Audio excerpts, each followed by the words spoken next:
Bueno, nos vamos al apartado 6.2 del libro. Hoy vamos a hablar del culto a los dioses, es decir, ya sabemos cómo eran los dioses griegos y hoy nos toca ver cómo se les veneraba y dónde. Bueno, pues en general se puede hablar de dos tipos de culto. Un culto privado, que es el que se daba en el ámbito doméstico, en casa, y un culto público, que es el que se daba sobre todo en los santuarios.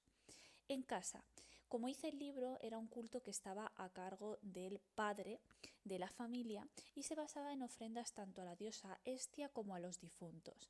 La diosa Hestia es esta mujer que tenéis aquí representada, es la diosa de la cocina, es también la diosa del calor del hogar y se le veneraba generalmente en un pequeño altar que podían tener algunas viviendas y si no también una pequeña hoguera con un fuego que estaba ardiendo constantemente y se consideraba el lugar de Hestia.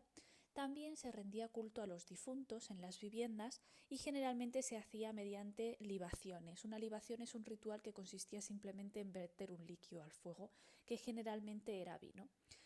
Al venerarse a los difuntos se consideraba que ellos protegerían al resto de miembros de la familia, por eso era importante. También podemos encontrar otro tipo de culto que es el que se dio en el ámbito público. Por ejemplo, en los santuarios. Creo que cuando escucháis la palabra santuario os viene a la cabeza a lo mejor un edificio, pero un santuario era cualquier espacio sagrado que estuviese dedicado a algún dios. Es decir, podía ser una plaza, podía ser una fuente, podía ser un trozo de bosque, donde habitualmente para distinguirlo no solo estaba marcado, sino que tenía un pequeño altar para realizar las ofrendas. Lo que pasa que había lugares que atraían a muchísimos fieles, entonces eran recintos que estaban plagados de construcciones de distintos tipos. Entonces, por ejemplo, esto sería un plano de uno de los santuarios más importantes que había allí en Grecia, que es el santuario de Olimpia. Y como podéis ver, pues había un montón de edificios. Entre ellos podíamos encontrar templos, podíamos encontrar gimnasios, podíamos encontrar teatros y otros muchos, por ejemplo, para guardar ofrendas, para reunir a los fieles. En la siguiente diapositiva os he puesto una recreación de cómo sería ese santuario de Olimpia. Os he puesto un dibujo porque a día de hoy el santuario está bastante deteriorado. Por ejemplo, este edificio, que es el número 4, sería un templo y a día de hoy estos son los restos del templo, el templo de Zeus. Sin embargo, gracias a las recreaciones en 3D nos podemos hacer una imagen de cómo sería originalmente ese edificio. Y ya que estamos aquí, en el templo, vamos a explicar un poquito más acerca del mismo. Para los griegos, los templos eran la casa del dios. Como digo, estaban generalmente ubicados dentro de los santuarios y no era un lugar donde se reuniese a la población para rezar, como nosotros entendemos el templo cristiano, la iglesia, sino que era un edificio exclusivo de la divinidad. Por eso en el interior de los templos lo que generalmente había era una escultura del dios, pero el resto del espacio apenas se utilizaba. Si querían hacer, por ejemplo, sacrificios en honor a ese dios, se realizaban fuera. Generalmente aquí había un altar justo enfrente del templo y allí es donde se realizaban ofrendas y sacrificios. Pero a pesar de que no tuviese un uso constante la edificación, por dentro había que encargarse del cuidado del templo y para ello estaban los sacerdotes. Pero ¿qué pasa? Que en Grecia los sacerdotes no constituyeron una clase tan poderosa como por ejemplo lo eran en Mesopotamia o en Egipto. Y de hecho en algunas polis y ciudades griegas fueron los magistrados los que hacían el trabajo de los sacerdotes, los que se encargaban del cuidado del templo, como os señala muy bien el libro. Bueno, de todo lo que es el templo hablaremos en profundidad más tarde, en las siguientes sesiones, cuando tratemos el tema de arte. Bueno, como os he dicho, dentro de los estadios también había, dentro de los santuarios también había gimnasios, había estadios, había hipódromos, que son edificios destinados a hacer deporte, fundamentalmente. Pues sí, aunque os parezca raro, eran edificaciones que tenían también una función religiosa. ¿Por qué? Porque las competiciones deportivas muchas veces se realizaban en honor a los dioses. Y ya que hablamos de competiciones deportivas, evidentemente hay que destacar a los conocidos como grandes juegos o más conocidos por nosotros como Juegos Olímpicos, que tienen lugar aquí que se celebraban cada 4 años en honor a Zeus y en Olimpia, en ese santuario que os acabo de poner, en las diferentes instalaciones. Eran competiciones que duraban una semana y que reunían a deportistas de diversas polis de toda la península griega. Fijaos si serían importantes que mientras duraban se establecía una cosa que se conocía como paz olímpica.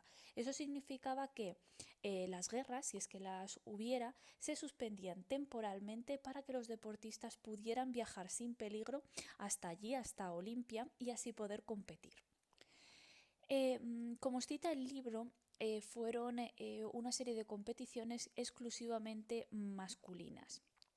Os habréis podido hacer a la idea viendo esta imagen. Las mujeres no podían participar y seguro que una de las cosas que también os ha llamado la atención del dibujo es que todos los concursantes van desnudos, que esa es otra curiosidad que tenían los Juegos Olímpicos. No se sabe al 100% por qué estos deportistas debían competir sin ropa. Hay varias teorías al respecto, pero lo que quiero que entendáis es que no era ni mucho menos humillante para ellos, como a lo mejor desde nuestra óptica puede parecer. En Grecia el culto al cuerpo estaba a la orden del día y la exposición de este no era algo que estuviese mal visto ni que diese vergüenza. De hecho, todo lo contrario, era como una parte más de la exaltación de la perfección de sus cuerpos atléticos. Bueno, como veis, los Juegos Olímpicos constaban de diferentes campeonatos y algunas de estas disciplinas se siguen manteniendo incluso a día de hoy prácticamente sin cambios. Los que ganaban eran coronados con una corona de olivo, pero vosotros diréis, pues vaya premio, ¿no? Bueno, es que realmente el premio no estaba aquí, sino en la fama que alcanzaba desde entonces. El ganador en su polis era recibido de una forma triunfal, porque claro, entre otras cosas se le consideraba que era como el favorecido por los dioses. Entonces los poetas les cantaban, se alzaban estatuas en su honor o incluso se llegaban a plasmar su rostro en las monedas. Las primeras Olimpiadas, como dice el libro, se celebraron en el año 776 a.C.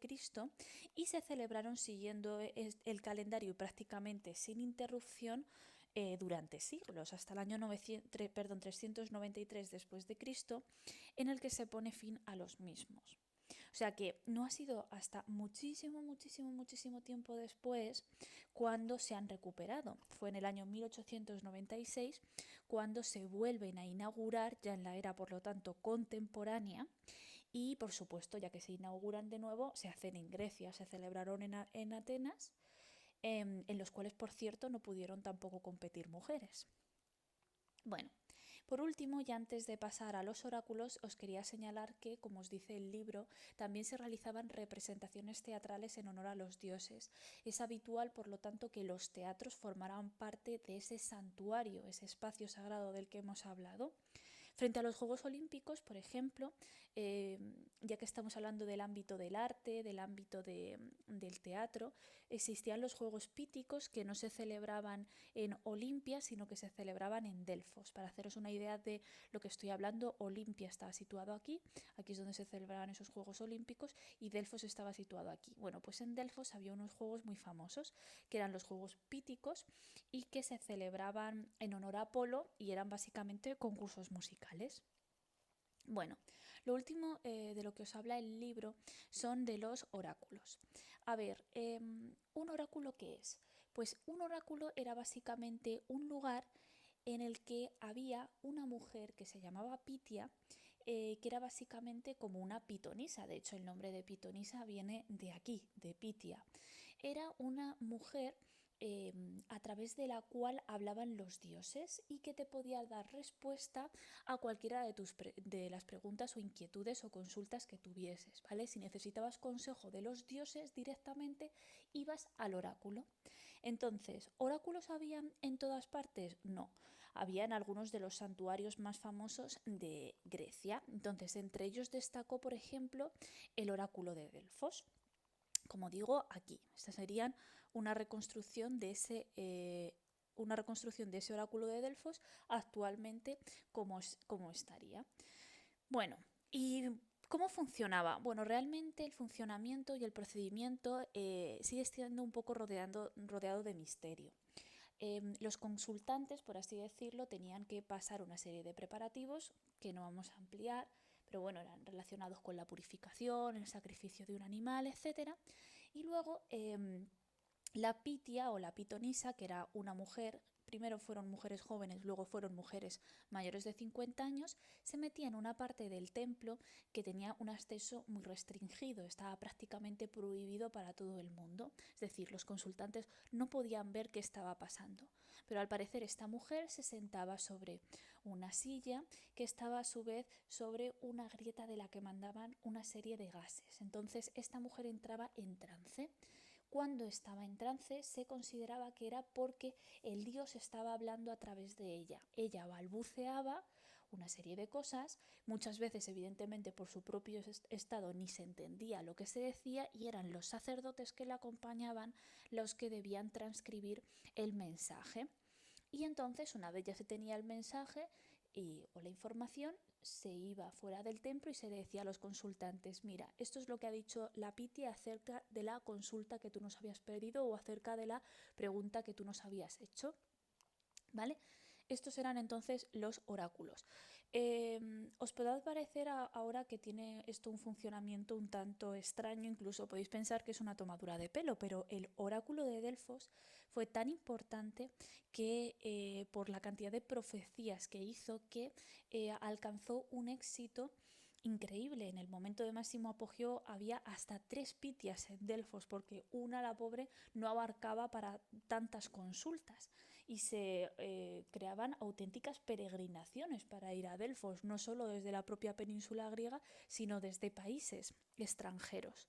Por cierto, a día de hoy se sabe que en el sitio donde está ubicado ese oráculo está justo en un cruce de fallas, es decir, que no sería raro ni sería difícil que en esta época hubiese algún tipo de grieta de la que emanaran gases tóxicos.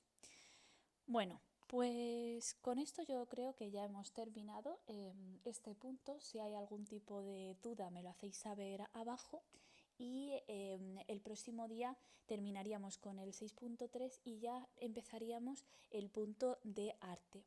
Como sabéis, no va a haber vídeo la semana que viene porque ya entraremos en vacaciones de Semana Santa y tampoco os voy a mandar ejercicios. Ya sabéis que en clase yo no suelo mandar muchísimos ejercicios y bueno, aquí no va a ser menos. Ahora, ya que no mando ejercicios, os pido por favor que sí que estudiéis Grecia, porque es un tema denso, es un tema que va a ser largo y que no lo podéis dejar para el último día porque os va a costar. Bueno, espero que estéis bien todos, mucha salud y ya nos vemos la semana próxima.